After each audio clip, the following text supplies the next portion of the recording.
Damai sejahtera bagi kita semua serta Bapak, Ibu, Saudara-saudari dan kaum muda semua. Pada hari ini Jumat tanggal 15 Januari 2021, kita akan mendengarkan sabda Tuhan Yesus.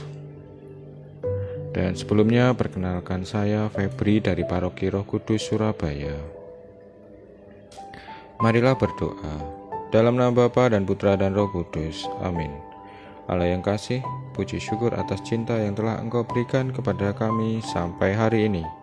Allah Bapa yang Maha Kuasa, dengan ketegaran iman orang lumpuh, Engkau sembuhkan.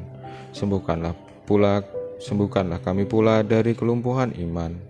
Sebab Engkaulah Tuhan dan Juru Selamat kami, kini dan sepanjang segala masa. Amin. Inilah Injil Markus yang akan kita dengarkan bersama, yaitu bab 2 ayat 1 sampai dengan 12, orang lumpuh disembuhkan. Inilah Injil Yesus Kristus menurut Markus. Dimuliakanlah Tuhan. Kemudian sesudah lewat beberapa hari, waktu Yesus datang lagi ke Kapernaum, tersiarlah kabar bahwa ia ada di rumah. Maka datanglah orang-orang berkerumun sehingga tidak ada lagi tempat, bahkan di muka pintu pun tidak. Sementara ia memberikan firman kepada mereka, ada orang-orang datang membawa kepadanya seorang lumpuh, digotong oleh 4 orang. Tetapi mereka tidak dapat membawanya kepadanya karena orang banyak itu. Lalu mereka membuka atap yang di atasnya. Sesudah terbuka, mereka menurunkan tilam tempat orang lumpuh itu terbaring. Ketika Yesus melihat iman mereka, berkatalah ia kepada orang lumpuh itu, "Hai anakku, dosamu sudah diampuni." Tetapi di situ ada juga duduk beberapa ahli Taurat. Mereka berpikir dalam hatinya, "Mengapa orang ini berkata begitu? Ia menghujat Allah. Siapa yang dapat mengampuni dosa selain daripada Allah sendiri?" Tetapi Yesus segera mengetahui dalam hatinya bahwa mereka berpikir demikian. Lalu ia berkata kepada mereka, "Mengapa kamu berpikir begitu dalam hatimu?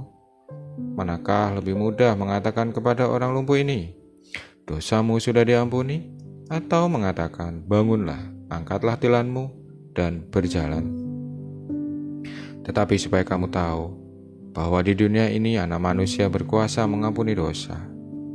Berkatalah ia kepada orang lumpuh itu, "Kepadamu kukatakan, bangunlah, angkatlah tempat tidurmu, dan pulanglah ke rumahmu."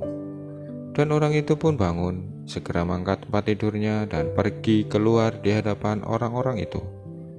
Sehingga mereka semua takjub, lalu memuliakan Allah, katanya, "Yang begini belum pernah kita lihat." Demikianlah Injil Tuhan. Bapak, Ibu, Saudara-saudari, dan orang muda yang terkasih, Tuhan Yesus dihampiri banyak orang di suatu rumah. Mereka berkumpul untuk menerima dan mendengarkan sabda Allah yang hidup. Sabda Allah yang menghidupkan dan menyembuhkan, membawa orang lumpuh yang diangkut oleh 4 orang untuk meminta kesembuhan. Tuhan Yesus melihat keteguhan iman orang yang lumpuh dan kegigihan 4 orang yang membawa mendekati Yesus. Karena iman mereka, pada akhirnya Tuhan Yesus memberikan kesembuhan pada orang lumpuh itu. Semoga melalui sabda Allah yang setiap hari kita baca, kita dengarkan, dan kita doakan, menyembuhkan kelumpuhan iman kita. Semoga kita juga bisa memiliki belas kasih dan kegigihan iman layaknya 4 orang yang membawa orang lumpuh mendekat kepada Yesus. Membawa diri kita masuk dalam pengajaran sabda Allah, banyak tantangan dan hambatan, tetapi melalui teladan 4 orang yang membawa orang lumpuh, maka hambatan dan halangan itu bisa teratasi dengan keteguhan iman kita. Iman Kristiani untuk selalu terpanggil dalam mengasihi Tuhan dan sesama. Tuhan Yesus memberkati dan menyembuhkan kita semua. Amin. Marilah berdoa. Ya Tuhan Allah, sungguh bersyukur karena sabda-Mu kami disembuhkan. Jadikan kami umat-Mu yang selalu terpanggil untuk selalu berbelas kasih dan memiliki iman yang kuat untuk selalu mengasihi sesama dan memuliakan-Mu untuk mendapatkan kesembuhan dan berkat.